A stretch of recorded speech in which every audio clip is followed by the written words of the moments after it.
Queridos irmãos, a paz do Senhor, hoje nós iremos estudar a lição de número 8, que tem como título Despedida em Éfeso, entre lágrimas e alertas.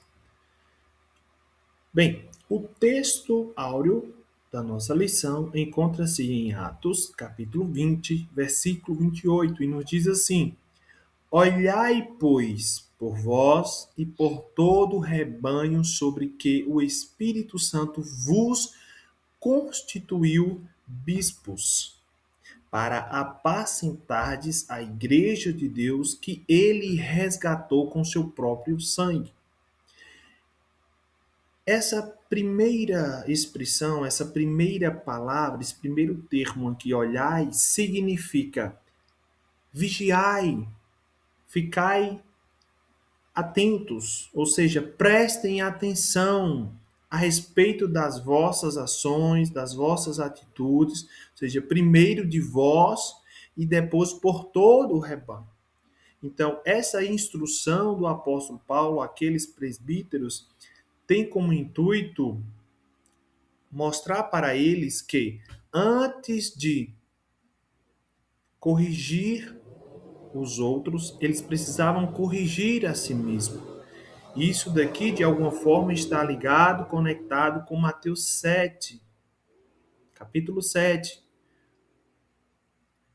quando lá no Sermão da Montanha, o Senhor traz uma advertência para aqueles homens, para aquelas pessoas que eram capazes de ver o cisco no olho do seu irmão, mas não via a trave que existia no seu. E o Senhor ainda os chama hipócritas. Então, esse olhai, pois, por vós e depois por todo o rebanho tem esse entendimento também de que antes de corrigir o outro, eles tinham que corrigir a si mesmo. Eles tinham que prestar atenção às suas ações. Eles tinham que ser exemplo. E antes de pedir que alguém fizesse algo, eles precisavam fazer primeiro. E aí, no final do versículo, ele fala assim: para que apacentades a igreja de Deus, que ele resgatou com seu próprio sangue. Então, nós vemos aqui que o apóstolo Paulo nos dá uma instrução clara e profunda. Ele nos lembra da responsabilidade que temos, não apenas por nós mesmos, mas também por todo o rebanho que nos foi confiado. Ou seja, ele destaca que fomos constituídos bispos pelo Espírito Santo, o que significa que nossa liderança é uma missão sagrada. E por que que é uma missão sagrada? O versículo ele nos lembra do sacrifício que Jesus fez para resgatar a igreja. Ou seja, ele a comprou com seu próprio sangue. E isso daqui deixa em evidência a importância e o valor da igreja aos olhos de Deus.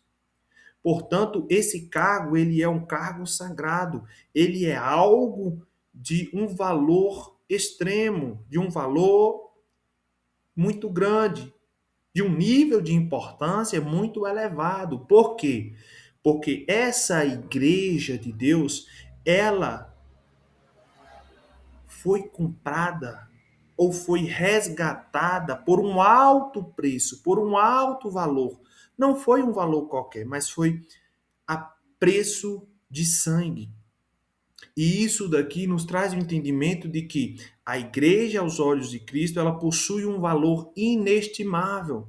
Porque imagine você, se alguém lhe desse um carro muito caro, uma Lamborghini, uma Ferrari, lhe desse a chave para você cuidar, muito provavelmente você iria cuidar com muito cuidado, com muita atenção, com muita cautela, entendendo que aquilo ali tem um grande valor. Se alguém lhe confiasse a sua casa luxuosa, à beira-mar, para você tomar de conta, você cuidaria de forma muito intensa e muito medo de que algo acontecesse. Por quê? Porque é algo que é extremamente valioso. Agora imagine você o valor da igreja para o Senhor, um valor inestimável, porque dinheiro nenhum, nenhuma Lamborghini, nenhuma Ferrari, nenhuma casa luxuosa, por mais que ela tenha um grande valor, ela não chega perto ao valor que Cristo pagou pelo resgate da sua igreja, que foi o quê? Um preço de sangue. Então imagine algo tão valioso e com um valor tão inestimável. Imagine. Então é por isso que a igreja de Deus, a igreja do Senhor, ela precisa ser cuidada com muito amor, com muita cautela, com muito carinho, entendendo que você, pastor, você, líder, está cuidando de algo muito valioso, ou seja, algo que possui uma importância e um valor inestimável aos olhos de Deus. E, portanto, não pode ser cuidado de qualquer forma. Você não pode levar ou cuidar de qualquer maneira, mas você tem que cuidar com muito amor, com muito carinho, com muito zelo, com muito estima. Então, ao refletirmos sobre este versículo, nós vamos considerar como podemos aplicar essa responsabilidade e amor em nossas próprias vidas, cuidando um dos outros com o mesmo cuidado e dedicação que Cristo mostrou por nós. Bem, introdução à despedida de Paulo. Qual é o contexto? Paulo reúne os líderes de Éfeso em Mileto para uma despedida marcada por lágrimas, alerta e amor. Bom, então, que contexto é esse? O contexto se dá quando Paulo reúne os líderes de Éfeso, da igreja de Éfeso, em Mileto, para uma despedida que transcende as palavras, ressoando diretamente do coração. Ou seja, nós vemos que essa despedida ela foi o tanto quanto emocionante, muito intensa. Houve ali prantos, choros, lágrimas. Lá no versículo 37 do capítulo 20, nos diz assim: E levantou-se um grande pranto entre todos, e lançando-se ao pescoço de Paulo, o beijavam. Então, perceba que foi algo emocionante, intenso, despertou grandes emoções. Mas nós vemos que aquelas lágrimas não representam uma fragilidade, não representa a fragilidade daqueles homens, mas sim um amor genuíno e profundo por aqueles com quem Paulo compartilhou sua vida e ministério. Ao se despedir, ele sabe que pode nunca mais vê-los. E é por isso que ele diz: não mais o vereis. Ok, no versículo C, na parte C do versículo 25, diz assim: não vereis mais o meu rosto. Então, Paulo ele está ciente, quando ele se despede, ele tem esse entendimento que ele pode nunca mais ver aqueles irmãos. Então, ele sabe que pode nunca mais vê-los, mas seu amor e preocupação permanecem inabaláveis. E diante desse contexto, Paulo oferece alertas importantes. Paulo oferece advertências. Inclusive, advertências é a palavra-chave que define essa nossa lição. Mas o que significa advertência? Advertência não é simplesmente uma bronca, mas é um aviso que tem como propósito oferecer proteção, que tem como objetivo proteger e prevenir do perigo. Então, o apóstolo Paulo traz orientações, informações importantes, ou seja, que eles deviam estar preparados contra lobos cruéis. Então, ele lembra aos líderes sobre a importância de permanecerem vigilantes, de protegerem a igreja e de continuarem servindo com fidelidade. Então, nós vemos aqui que esse alerta, essa advertência do apóstolo Paulo é um lembrete poderoso de que o serviço a Cristo exige atenção constante e cuidado. E nós vemos também, por fim, que a mensagem de Paulo é permeada pelo amor. Amor por Cristo, pela igreja e por cada indivíduo. E com isso ele nos ensina que mesmo nas despedidas mais difíceis, o amor, a fidelidade à palavra de Deus e a submissão ao Espírito Santo devem ser a nossa âncora, devem ser o nosso porto seguro. O primeiro tópico fala sobre a fidelidade cristã. E a fidelidade cristã, ela consiste em compreender o valor da constância. E o que significa constância? Constância é permanecer firme mesmo diante das dificuldades. Outra característica da fidelidade cristã, viver uma vida de serviço. Ou seja, colocar o outro acima de si mesmo, como Cristo ensinou. Então, nós vemos aqui que a fidelidade a Cristo se manifesta em servir as pessoas. Nós viemos a esse mundo com um propósito, com uma missão. E qual é a nossa missão? Servir. Servir as pessoas. E nós vemos que lá em Marcos capítulo 10, versículo 45, o próprio Jesus, ele mesmo disse que veio não para ser servido, mas para servir.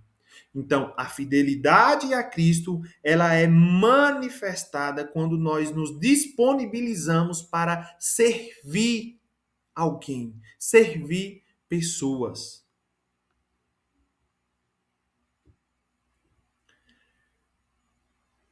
Nós vemos que a outra característica é o que? Caminhar na verdade. Ou seja, fundamentar cada decisão e ação na palavra de Deus. Ou seja, tudo quanto nós fizermos tem que ter embasamento bíblico, ou seja, está alinhado, está de acordo com a palavra de Deus.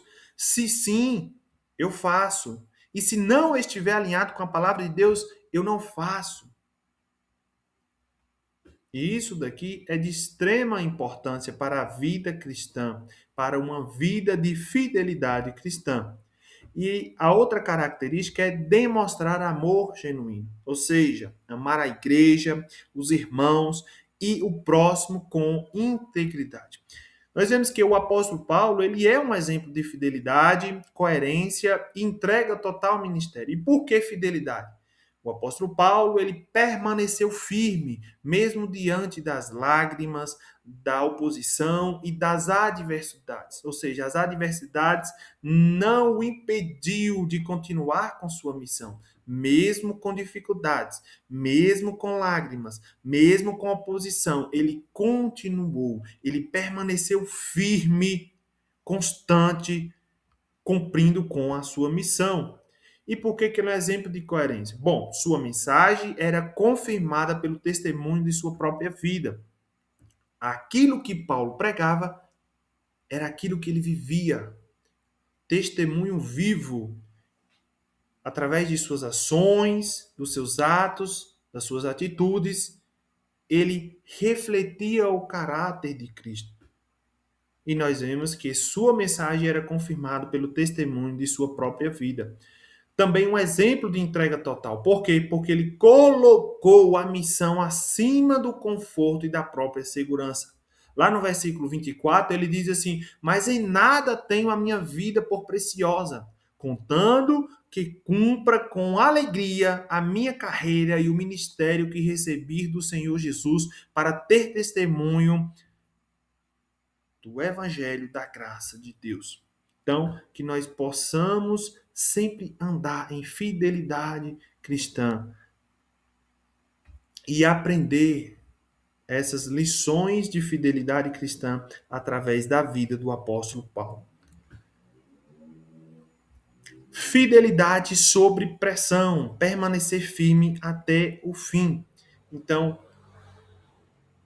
nós vemos que a fidelidade, ela resiste à pressão. Mesmo diante do cansaço, da oposição, das mudanças e das despedidas, o servo de Cristo permanece firme em seu compromisso. Então, perceba que a pressão, ela revela o caráter. E nos momentos difíceis que a verdadeira é nos momentos difíceis que a verdadeira fidelidade é testada e confirmada diante de Deus, da igreja.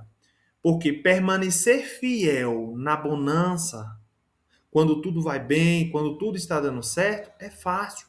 Agora, permanecer fiel quando tudo parece estar contra você, quando parece que o céu está de bronze. Então, é por isso que a pressão ela revela o caráter, porque são nos momentos difíceis, são nas circunstâncias adversas que a verdadeira fidelidade é testada e confirmada diante de Deus. Ou seja, quem é fiel, ele permanece firme até o fim, mesmo diante do cansaço, mesmo diante dos problemas, mesmo diante da oposição. Quem é fiel ao Senhor permanece firme em seu compromisso, em sua missão. O segundo tópico fala sobre discernimento espiritual. E por que que o discernimento espiritual ele é importante? Porque ele nos faz reconhecer que ameaças à fé e à comunidade podem surgir tanto de fora quanto de dentro da igreja. E por isso que é essencial a vigilância cristã. Então, as ameaças externas são o quê? Perseguições, falsas religiões, cultura contrária, ou seja, aquela cultura que vem ao encontro, que é contrária aos nossos valores cristãos, influências do mundo.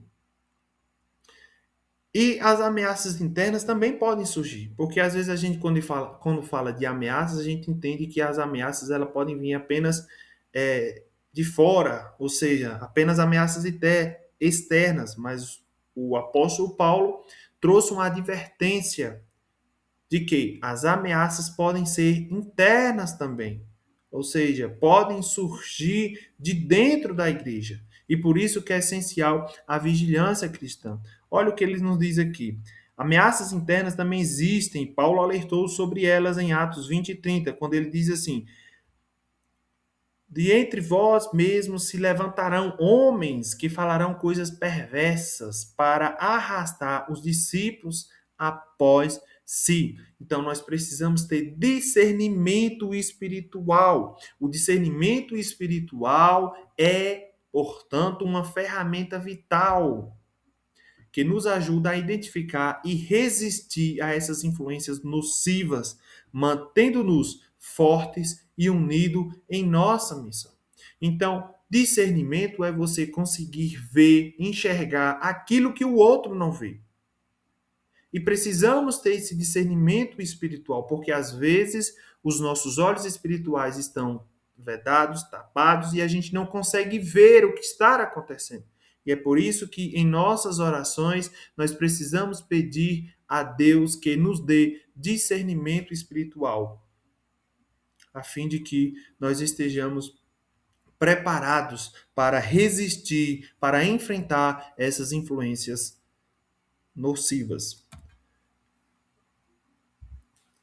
Bom, e falando sobre discernimento espiritual, falando sobre estar pronto para enfrentar essas influências nocivas, a sã doutrina ela surge, ela vem justamente como um elemento, como uma armadura de proteção, como um escudo que nos protege. Perceba que a sã doutrina ela baseia-se na palavra, ou seja, está fundamentada na palavra. Então, a sã doutrina, ela não é algo opcional, mas é o escudo da igreja, é ela que nos protege contra falsos ensinos. E por isso que é importante fundamentar-se na palavra, porque quando a gente fundamenta-se na palavra, quando nós temos esse fundamento na palavra, quando nós conhecemos as escrituras profundamente, nós estamos protegidos contra enganos e falsas interpretações teológicas. A sã doutrina também, ela protege e ela tem como propósito rejeitar distorções. Ou seja, identificar e recusar ensinamentos que contradizem o evangelho e portanto, é um ato de fidelidade e amor à igreja. Ou seja, contradizer todos os ensinamentos, todas as instruções que contradizem o evangelho. Então, a sã doutrina, ela rejeita distorções e cultiva maturidade bíblica. Então, cultivar a maturidade bíblica é crescer no conhecimento de Cristo. E quem cresce no conhecimento de Cristo se torna estável, ou seja, ele não é levado por todo vento de doutrina ou por qualquer vento de doutrina. Portanto, a sã doutrina, ela tem como base a palavra de Deus. Ou seja, a palavra de Deus é a nossa âncora. A palavra de Deus é a nossa bússola. A palavra de Deus é a base do nosso entendimento, é a base da nossa fé. A palavra de Deus é a nossa âncora. Nela encontramos verdade, discernimento e proteção espiritual duradoura. Vigilância pastoral. Cuidai, pois, vós mesmo e por todo o rebanho. Bom, aqui nós temos a oportunidade de ler o versículo 28 do capítulo 20 de Atos numa versão diferente. Ou seja, aqui nos diz assim, lá na versão ARC, Almeida Revista Corrigida, começa assim, olhai, pois, por vós e por todo o rebanho. Aqui começa assim, cuidai por vós mesmo e por todo o rebanho, sobre o qual o Espírito Santo vos constituiu bispos para apacentardes a igreja de Deus. Então, nós vemos aqui um exemplo de vigilância pastoral. Porque um líder vigilante, ele age com responsabilidade. Então, essa alerta, essa advertência do apóstolo Paulo, ela tem como um intuito trazer em evidência a importância da vigilância pastoral. Porque um líder vigilante, ele age com responsabilidade. Cuido de mim espiritualmente para poder cuidar do rebanho. Então, primeiro antes de cuidar do rebanho, ele cuida primeiramente de si, ou seja, ele cuida do seu espiritual primeiramente para poder cuidar do rebanho. Ele se alimenta primeiramente para poder alimentar o seu rebanho. Porque entenda, você não pode dar aquilo que você não tem. Então, antes de alimentar, antes de cuidar, você precisa cuidar dos outros, você precisa cuidar primeiro de si. Então, nós vemos que nesse versículo, Paulo expressa que a liderança espiritual exige cuidado de si mesmo e do rebanho com amor e responsabilidade. O terceiro tópico fala sobre cuidado pastoral de Paulo com os líderes da igreja. Bom, e ele fala então, falando sobre cuidado pastoral, nós podemos falar sobre vigilância também. Então, o que é vigilância? Vigiar não é desconfiar de todos. É cuidar com amor, orar pelo rebanho, ensinar a palavra com fidelidade e proteger os irmãos de erros e engano.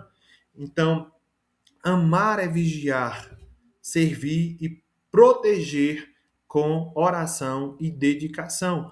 Então, como é que a vigilância ela é expressa? Como se expressa a vigilância? Através do amor. E como o amor se manifesta? O amor, ele se manifesta no serviço, ou seja, no visitar, interceder, no corrigir com mansidão. E quando a gente fala corrigir com mansidão, irmãos, isso aqui é extremamente importante. Porque existe um provérbio que diz: um sábio orienta sem ofender e ensina sem humilhar. Nós não podemos simplesmente tratar com rispidez, com brutalidade. Não, precisamos corrigir com mansidão, sem ofender, sem humilhar, com benignidade, com uma forma sábia de falar. Não simplesmente de todo modo, sem prestar atenção nas palavras que você diz, não, mas com mansidão, com benignidade, de forma serena, de forma tranquila, com mansidão. Encorajar a servir com integridade, assim como Cristo amou a igreja. Então, quais são as aplicações para a classe, para a igreja? Permanecer fiel no dia a dia. Permaneça fiel no dia a dia. Cultive a palavra, a oração e a comunhão com a igreja, mesmo diante do cansaço e das mudanças. 2. Exercite o discernimento, ou seja, questione ensinamentos à luz da Bíblia, ou seja, faça como os crentes de Bereia, vai para a Bíblia e confirma se de fato aquilo que foi falado estar condizente, estar alinhado com o que a palavra de Deus diz. Fuja de distorções e busque maturidade espiritual contínua. E 3, sirva com integridade. Ou seja, seu serviço deve refletir amor genuíno, responsabilidade e compromisso com Cristo e com o próximo. Por último, conclusão. Permaneça firme na sã doutrina, sirva com integridade e cuide do rebanho com amor, mesmo em meio às pressões e despedidas. Então, nós precisamos, é importante aqui que haja permanência, ou seja, precisamos permanecer firmes na sã doutrina. E permanecer firmes na sã doutrina significa ser fiel aos ensinamentos e princípios que constituem a base da nossa fé. Precisamos também servir com integridade, e para isso requer o quê? Dedicação constante, um compromisso sincero com todas as ações. E por último, cuide do rebanho com amor. E como se faz para cuidar do rebanho? Nós vemos que a resposta vem logo após a preposição com, isto é, com amor. Mesmo diante de despedidas e desafios, lembre-se que o amor é a força que nos une e nos fortalece. Ele é o vínculo da perfeição. Ele protege e guia aqueles que estão sobre cuidados, estão sobre os seus cuidados. E isso é uma forma de expressar o amor. Portanto, resumindo tudo o que nós aprendemos, para pôr em prática o que o apóstolo Paulo falou em Atos 20 e 28, precisamos seguir 3 princípios: fidelidade à palavra de Deus, discernimento para não se envolver com falsos ensinos e, por último, o amor. Ou seja, com o amor, o serviço deixa de ser obrigação e se torna entrega, deixa de ser uma imposição, deixa de ser um fardo, deixa de ser algo pesado e se torna uma entrega. Então, como foi falado lá em Colossenses, o amor é o vínculo da perfeição. Então, podemos fazer tudo com amor e com alegria para o Senhor. Amém? Assim finalizamos mais uma aula. Que Deus em Cristo Jesus vos abençoe.